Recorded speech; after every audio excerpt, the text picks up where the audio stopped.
feel like I'm forgetting something. Like there's something else I'm working on that I forgot to show you, but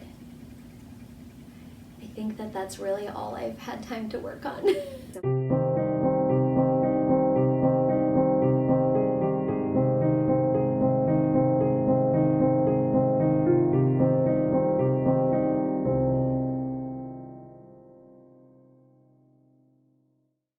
Hey there, Fiber Junkies! Welcome back to the Color Cauldron. I'm Johanna, the owner and dyer behind Potion Yarns and host of this podcast. If you're a new viewer, thank you so much for joining us, and if you're a returning viewer, welcome back. So I'm just going to do a catch-up video this time and show you guys what I've been working on, one thing that I finished, talk a little bit about what's been going on with my knitting journey lately. But I don't know if I have that much to share with you that is totally new. I used to be a super fast knitter. I worked on multiple projects at once and I would churn things out pretty quickly because I knit all the time. And I was super busy working 2 jobs and being very involved in a dance team and my community and everything else, but I somehow always found time to knit even around all of that. Having a baby has really changed things. Baby Potion is now 4.5 months old. It's flying by. But the first couple months of his life, I didn't get a whole lot of time to knit. I did manage to make him a little baby sweater that he quickly outgrew because it was a newborn size. And I actually sized a pattern down because their newborn size was too big for my newborn, so I had to size it down. So he outgrew that one pretty quickly. And I would get occasional time to knit on my own shawl or something, but it was very, very spaced out. I didn't get a whole lot done. So I wanted to show you guys some things that I have been working on. The first thing is something that I have finished, and it is a baby sweater for Baby Potion. So I knit this one from a pattern called Leaves or Not, but it is really, really adorable and it's well written and it's a pretty simple pattern. It's called Leaves or Not because you can choose to make the pockets on the outside shaped like little leaves like I have done. Or you can choose just more of a traditional square-shaped pocket. They give you directions for both types and you get to choose which one you want. There's also optional elbow patches if you want to put those on the sweater. I chose not to because I made the smallest size in the pattern, which is a 3 to 6 month size. And so I felt like it was a really tiny sweater to have elbow patches on, and I just got really antsy to have it done and have him wear it before he outgrew it. So I decided to leave those off and just go with the cute little leaf pockets. I love the leaves because I feel like they look very Tolkien-esque. They remind me of the little leaf brooches in the Lord of the Rings movies that the Fellowship wears. And I just think they're super cute. Super easy, super quick, and it takes very little yarn, especially if you make the smallest size like I did. I actually don't know exactly how much yarn I used because I should have weighed it before I started knitting, but I didn't think to do that. But I was just using up leftover scraps from a sweater I knit myself a couple years ago. So this is Malabrigo Rios. And I cannot remember the name of their colorway. I want to say it's something like Sandbank or something along those lines, but I'm not positive about that. I could totally be wrong. But it's a really nice neutral, it's a semi-solid tonal, so it's got some really, really light, almost white sections, and then more of like a kind of gray beige finish to it. It's a really fabulous color, great for neutrals, great for any gender. I really, really love it. And it's, as you can see, it's a really simple stockinette body pattern that you knit from the top down with raglan sleeves, so there's very little sewing. It's basically just sewing a button on at the end because then you pick up sleeves for the shawl collar.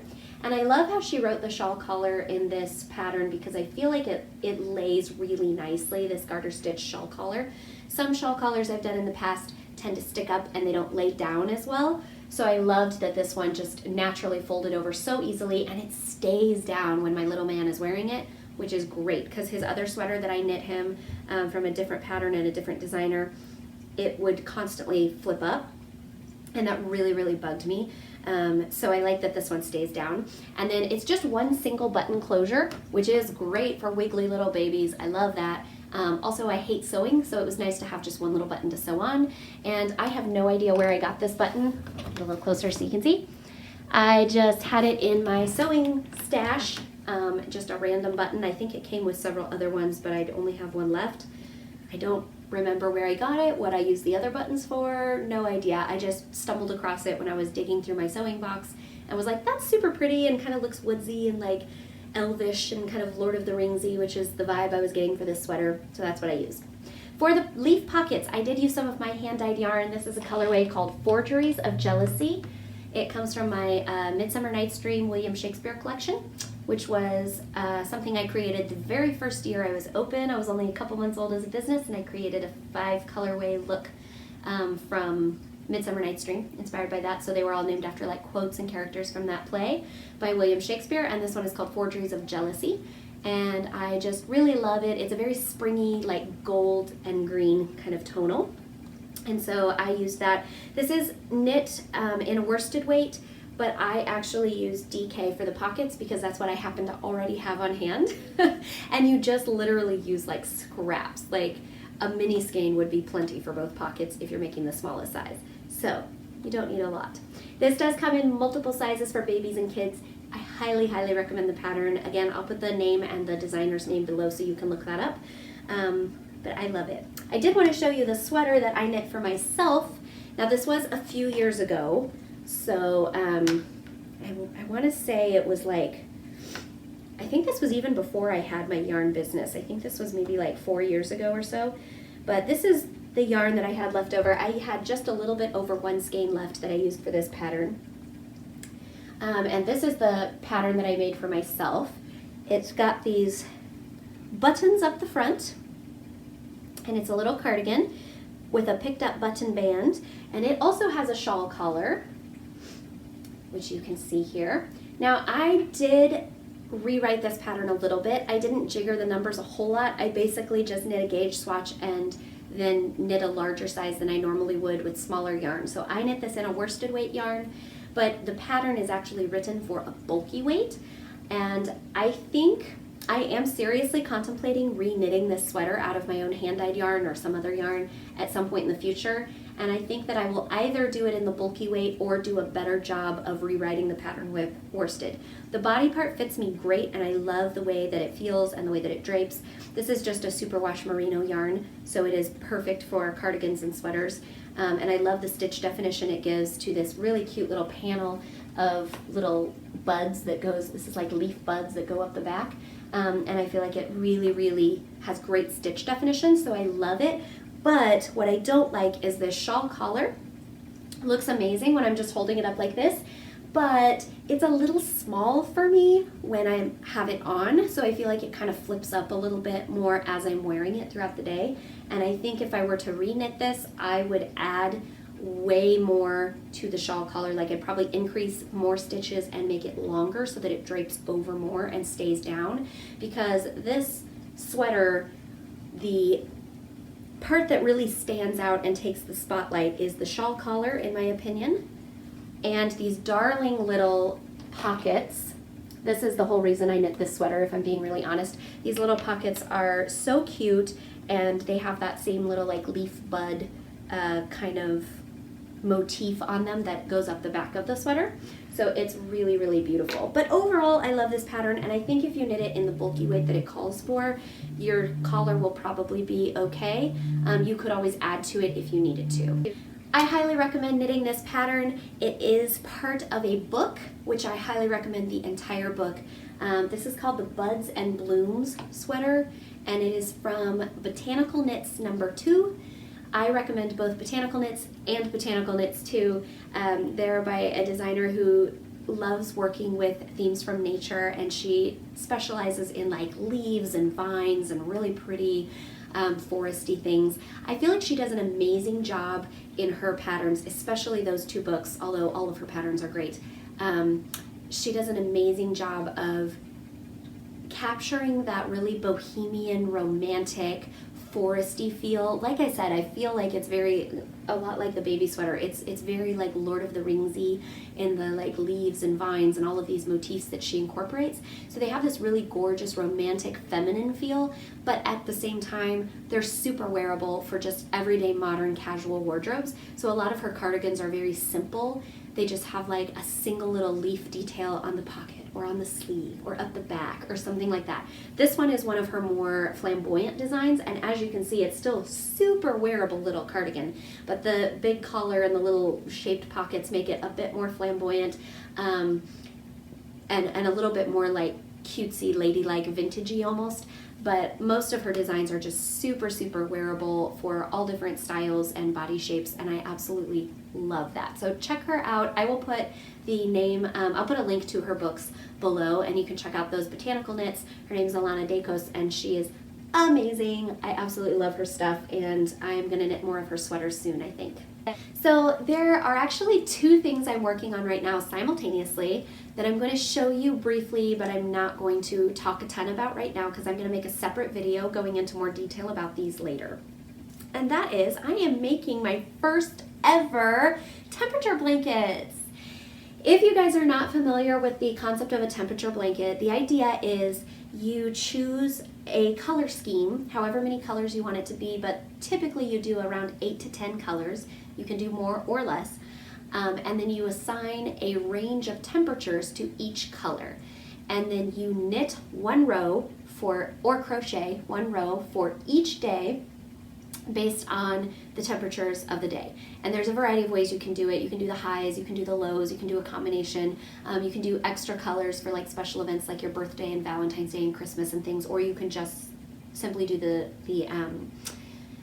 temperatures, You can do different stitch patterns if you want to get really crazy with it, and people do a variety of of ways of doing this. I've seen people do like little squares for each day, like mitered squares or granny squares if they're doing crochet or something. I've seen stripes, chevrons. I've even seen like circle patterns. They crochet a circle and then like sew them all together at the end. Or I've seen people do like interlocking rings that they crochet and then they like connect those somehow. It's really crazy, and you can get really, really detailed with it. I've never done one, but I've always wanted to try. And one of my very good friends asked me recently if I'd ever done one, and he and I were talking back and forth about them, and he had seen some online and thought they were super cool. And I felt like he was dropping really elaborate hints, and so I finally just ordered some yarn and was like, hey, I was gonna make this a surprise, but I'm too excited to tell you about it. I'm making you a temperature blanket for your birthday and Christmas combined gifts next year. And then he was all like, oh my gosh, I wasn't trying to drop hints. And I was like, well, I took it that way, and whether you like it or not, you're getting a blanket now. So I started on his. It took me forever to choose colors and figure everything out, so I'm gonna make a separate video talking about how I chose to do my blankets and helping give you a little bit of a formula and guide for how you can start your own. Typically, you start this in January and go to the next January, but you can do it anytime you want. I am doing January to, well, I'm going to see how long it gets, but the plan is to do January to the end of December for my friend who's getting the blanket. But I started a second one because I was having so much fun with my friend's blanket. I decided that my son needed his own baby blanket, and I was going to make it from the first day of his life, which was this last October, to his first birthday. Again, I may not make it the whole year. If it gets way too long and unwieldy, I'll just cut it off early and tell him it was his first 8 months or whatever it was. But the idea is to go from the day he was born to his first birthday and do one row every day. I did add an extra little border at the bottom here in this dark color because I wasn't going to use this one as much. And as you can see, it's already going swimmingly and I'm absolutely loving it.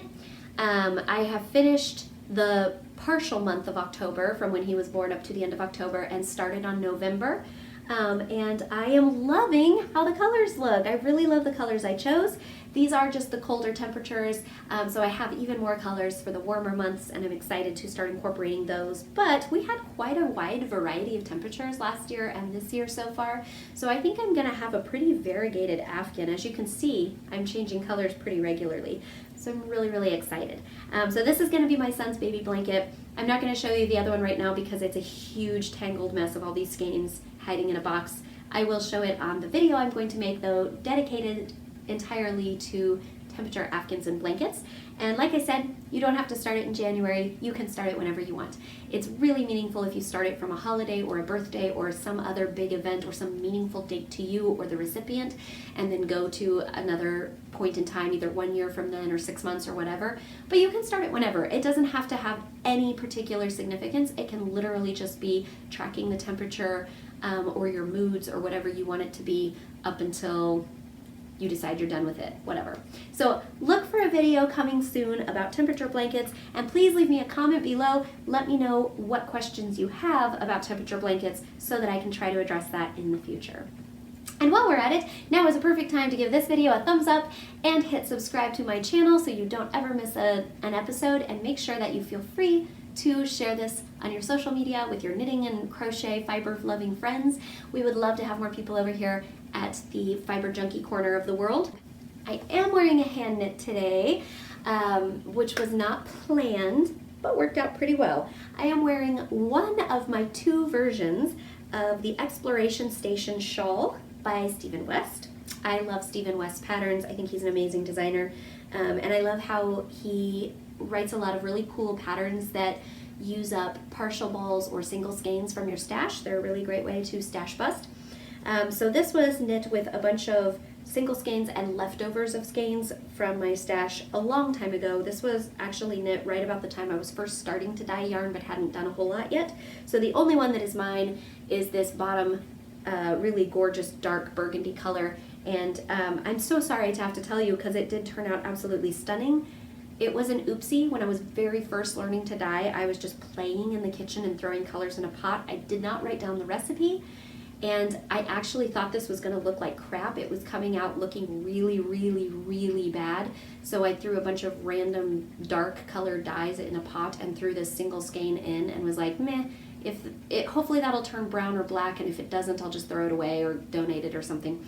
And it actually came out this really gorgeous like red and black kind of tonal. And I'm so sad that I didn't take notes because I would love to recreate it because it's gorgeous, but it's a one of a kind, and I knit it myself because I didn't have a yarn company yet, and yeah, so I got to knit it. But everything else is from other dyers or companies, and I really love this pattern. It is great, but the reason that it was accidentally part of my wardrobe, it wasn't planned that way, but it just worked out. I got dressed for the day, and I'm wearing one of my favorite very old beat up but super comfy tops, and I went to film my video, and I did a little short test video to make sure that my lights were all set up right and everything, and as I was watching the test video I realized I have like breast milk spit up stains all down the front of my shirt. So instead of changing my whole outfit, I just threw a shawl over it. So reason number 897 why it's good to be a knitter or a crocheter and have a lot of hand knit shawls on hand. Speaking of hand knit shawls and how great it is to have them on hand, it's a good thing it's great to have them all on hand because I constantly knit shawls.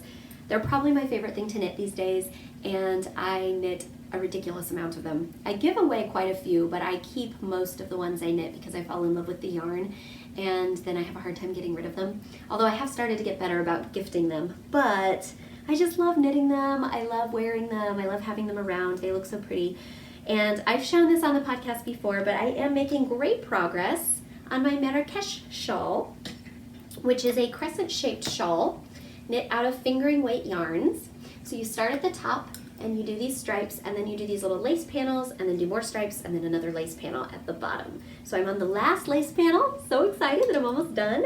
I've actually made great progress on this since the time I showed it before.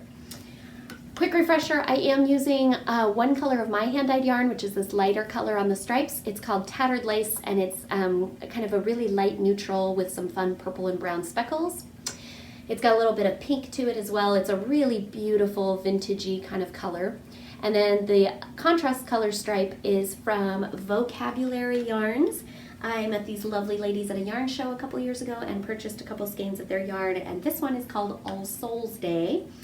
And I'm not sure if it's a one-of-a-kind or if it's a regular color in their shop. I don't remember, but I loved it, and I just bought the one skein and thought it was super pretty, but I didn't have a plan for it.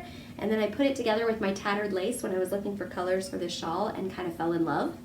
And so I am using as my contrast lace panel some Madeline Tosh sock in the color Tart, which is a really deep, like blood red. I have been given the heads up by some of you guys on this channel. Thank you for thinking of me and being concerned and sharing your concerns. I have been warned that this particular colorway does tend to bleed when you go to wash it or block it. So thank you for the warning. I did not test my swatch like I recommend everyone do. I actually didn't swatch because I don't swatch for shawls. I just go and see what happens. I'm not hugely worried about it though, because even though I know very deeply saturated yarns can tend to bleed, and reds in particular have a problem with that. Reds and pinks have a really bad tendency to bleed. No matter how well the dyer sets their yarn, it really can tend to bleed the first time or two that you wash it. I'm not hugely concerned about this because I'm going to put a link in the description box below to a video of mine that is on how to avoid yarns bleeding and what causes any yarn, even commercially dyed, but especially indie dyed yarn, sometimes to bleed out in the wash or to release color into the wash, and how to avoid that. Also, I would add a friendly reminder here. I go over it in much more detail where I talk about the science of why it happens, how to avoid it, how to get it out if it does, etc. So watch that video and please share it. But in addition to that, I would also remind everybody that just because you see color in the wash water does not actually mean that dye is getting settled into the other colors. Sometimes I will take like a deep dark colorway like this and put it into block or something, and I'll see a little bit of like pinkish cast of the water from a deep red like this. That doesn't necessarily mean that the rest of my yarn is picking that color up. Sometimes that is just the residual extra molecules releasing in the water. But please watch my video below. No matter whose yarn you're working with, this can happen to indie dyers, commercially dyed yarn, big dyers, small dyers, whatever. It's not usually the dyer's fault. It can be, but it usually isn't. And I go over a lot more information in the video that I'm posting below. So if you have concerns about that, please, please, please watch that. And I will definitely keep you updated and show you how this goes after I block it. And I will show you how I do that and whether or not there is any color transfer. Because there's always the risk of that, let's be honest. There's always the risk of that with any colored yarn. If it's not absolutely au naturel off the sheep's back that way, it can technically have a risk of color transfer. But there are things you can do to minimize that. So I'm really excited that I'm almost finished with this shawl. It is just about done and I'm very, very excited. I loved how easy and relaxing the stripes, the garter stitch stripes were in the shawl. It's a very simple pattern. Even the lace is actually pretty simple because you basically repeat the same lace pattern over and over and over. And it's really pretty simple lace. So this is a good beginner-friendly pattern, I would say, even if you haven't knit lace before.